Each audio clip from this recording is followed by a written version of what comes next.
our neighborhood.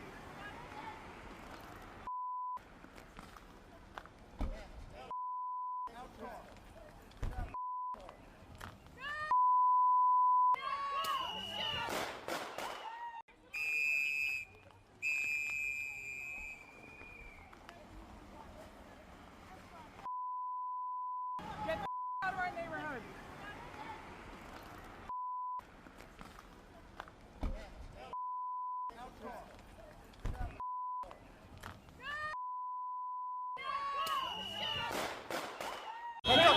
Can I go check a pulse? No!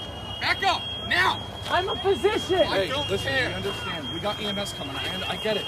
Just give us a second. We have medics on scene. We have our own medics. Where are they? Where are they? How can I relax? You just killed my neighbor. You caught butter in the face. You killed my neighbor. How do you show up to work every day? How the do you do this every day? You're killing my neighbors. You're stealing my neighbors. What the man? Can I go check a pulse? No! Back up! Now! I'm a physician! I don't listen, care. we understand. We got EMS coming, and I get it. Just give us a second. We have medics on scene. We have our own medics. Where are they? Where are they? How can I relax? You just killed my neighbor. You caught butter in the face. You killed my neighbor. How do you show up to work every day? How the do you do this every day? You're killing my neighbors. You're stealing my neighbors. What the man? And as I came up here, I noticed that the ambulances were around, and then I saw behind the snowbank that they're doing CPR on a woman right behind here. I can't share all the information that I know, but what I do know is that the ICE agent that shot somebody should be arrested effective immediately. There was a red SUV parked right in front of our house. Two people in camouflage, ICE agents, presumably one on the driver's side, one on the passenger side of the vehicle. A third person in also camouflage fatigues came and started pulling on the driver's side door handle, at which point the vehicle backed up a few feet and started driving forward. The agent who was on the driver's side originally, who was not pulling on the handle but had been there prior to that, shot 2 or 3 times through the driver's side window. The car drove a 30-40 feet and crashed into another car in the telephone pole. Anger and indignation that this could happen. Like, it was, in my opinion, completely uncalled for. The car was backing up and pulling forward, moving out of like the lane of like blocking traffic, and then shots were fired. For what reason, I can't say. But it does not seem to me any kind of justifiable use of deadly force. Like, a person was killed for basically nothing outside of my house. I've lived here for 2 years. I've never seen anything like this. I didn't witness, but I talked to several people that witnessed it, and they heard the gunshot. And the one guy said that they reached for her door handle, and then she took off, and then he shot her through the windshield and shot her in the face. A 37-year-old woman was shot and killed by an ICE agent in Minneapolis on Wednesday. Here's how it unfolded. CNN reviewed video of 3 angles of the shooting. The woman first can be seen in her car waving her hand out the window as 2 federal officers in a truck pull up. They then begin to approach the woman on the driver's side, telling her to get out of the car. At the same time this interaction is unfolding, a third officer, who would soon shoot the driver, can be seen walking from the opposite side of the vehicle. That officer draws his pistol as the car first reverses and then begins to move forward. He then fires multiple shots. Another angle seems to show the car making contact with the officer before he fired his gun. The car then accelerates and crashes into a nearby parked car.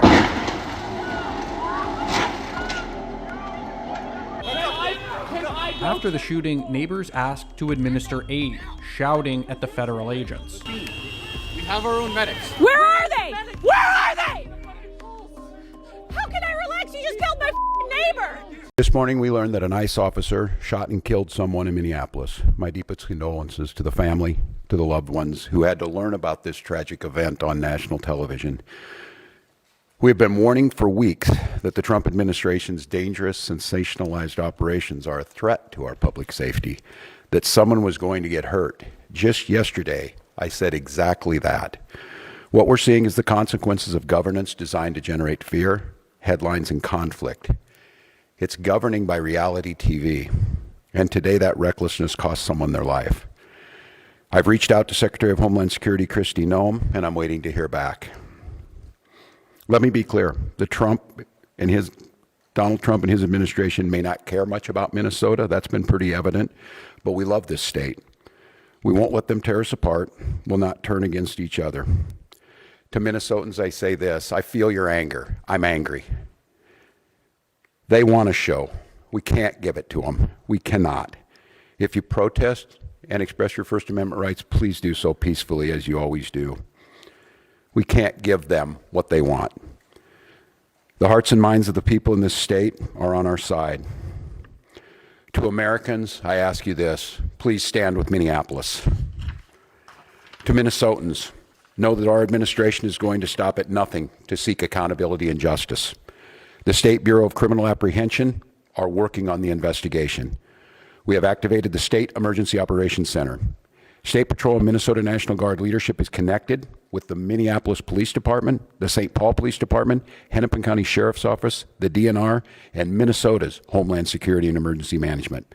We have activated dozens of members of the State Patrol's mobile response team. And from here on, I have a very simple message. We do not need any further help from the federal government. To Donald Trump and Kristi Noem, you've done enough. There's nothing more important than Minnesotan safety. I've issued a warning order to prepare the Minnesota National Guard. We have soldiers in training and prepared to be deployed if necessary. I remind you, a warning order is a heads up for folks. And these National Guard troops are our National Guard troops. They're teachers in your community, they're business owners, they're construction professionals. They are Minnesotans. Minnesota will not allow our community to be used as a prop in a national political fight. We will not take the bait. We will continue to update you, Minnesota, as we get more information. You asked about a shooting that we just had in Minneapolis, Minnesota. It was an act of domestic terrorism. What happened was our ICE officers were out in an enforcement action. They got stuck in the snow because of the adverse weather that is in Minneapolis. They were attempting to push out their vehicle, and a woman attacked them and those surrounding them and attempted to run them over and ram them with her vehicle. An officer of ours acted quickly and defensively shot to protect himself and the people around him. And my understanding is that she was hit and is deceased. We're continuing to gather more information, but this goes to show the assaults that our ICE officers and our law enforcement are under every single day. These vehicle rammings are domestic acts of terrorism. We're working with the Department of Justice to prosecute them as such. We will continue to protect our ICE officers and in cooperation with other law enforcement agencies as well. I saw the disturbing video. Obviously, it's a serious situation. There's going to be a full investigation, as we all know and expect. Look, it appears to us, I guess, anybody who sees the video from certain angles, that the driver of the vehicle weaponized that vehicle against law enforcement officers and against bystanders. It was a dangerous situation. People make snap judgments in those situations, and it's a really sad outcome. Look, I do think that it's right. I think, I guess maybe it was Homeland or someone put out a statement that this clearly appears to be the result of this just months-long rhetoric against law enforcement and people encouraging that kind of violence. And so we call upon all the citizens of Minneapolis to be calm. We don't want anyone to be hurt. We need law enforcement to be able to do their jobs, and it's a terrible situation. But we await. So you don't think there's any chance the officer did anything wrong? You don't think the officer did anything wrong? I don't know. I wasn't there, and neither were you. And it's wrong for people to jump to these conclusions without a full investigation. You have to find out the facts on the ground, and I think that will happen. Have you watched the video yourself? Should ICE get out? Should ICE leave Minneapolis?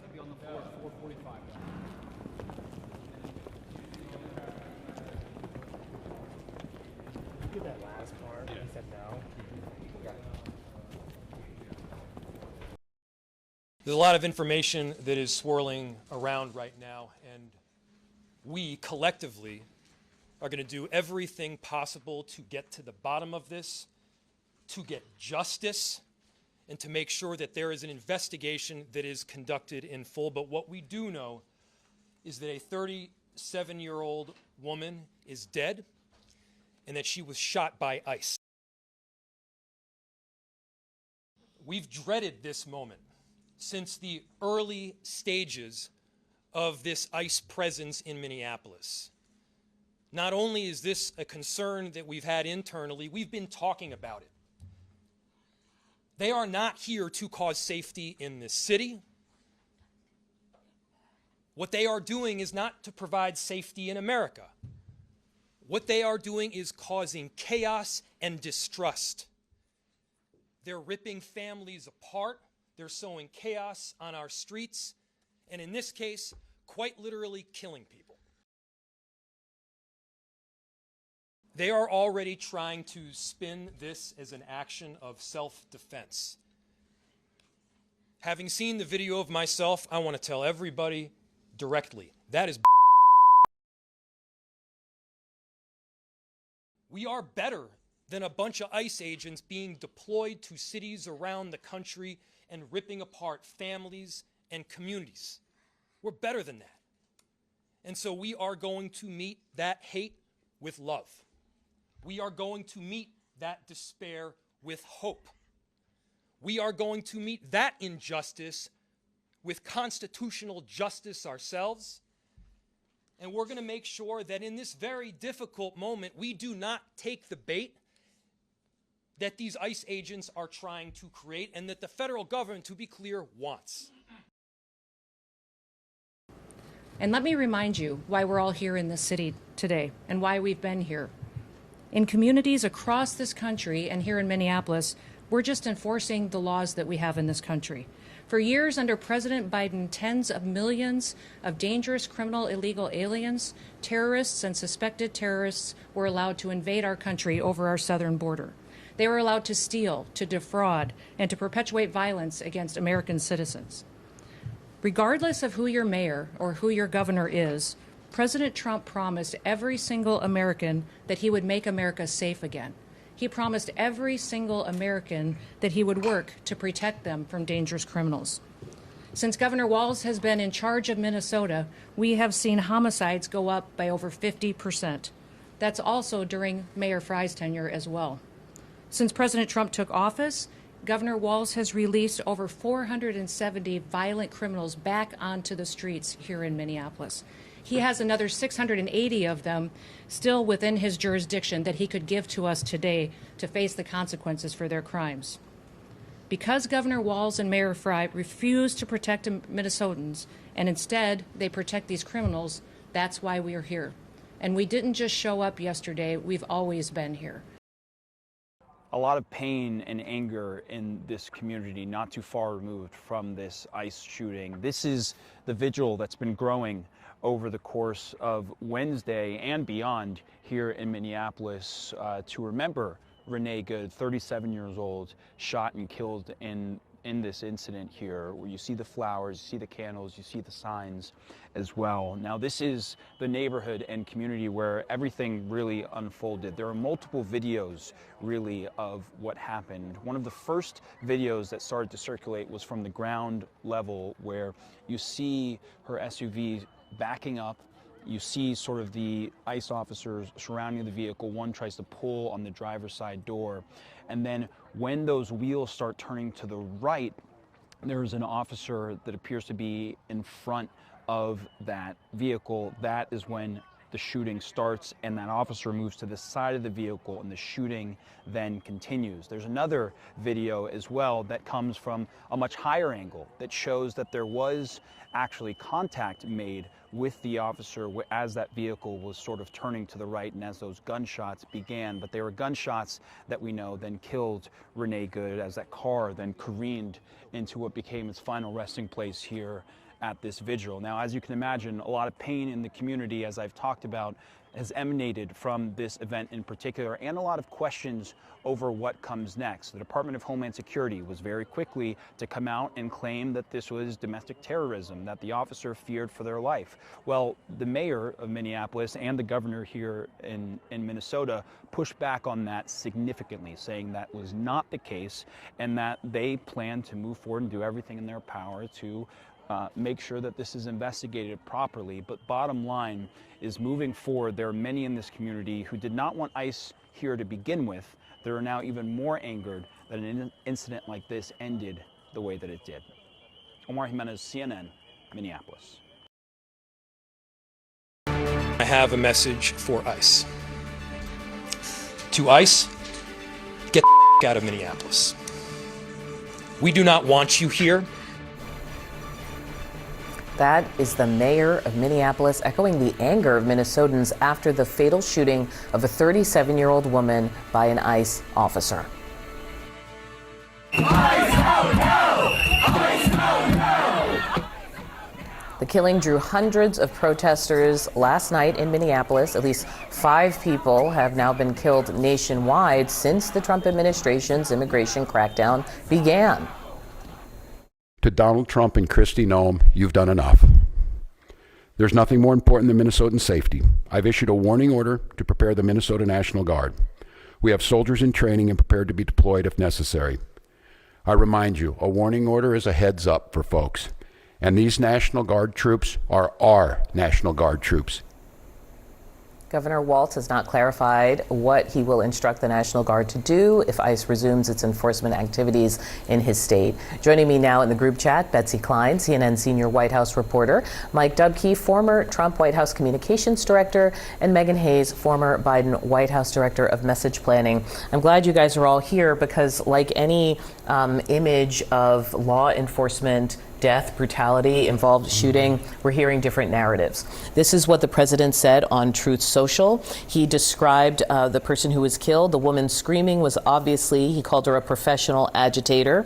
The woman driving the car was very disorderly, obstructing and resisting, then violently, willfully, and viciously ran over the ICE officer who seems to have shot her in self-defense. I am seeing this language echoed everywhere but the White House, that somehow everyone who protests is a professional.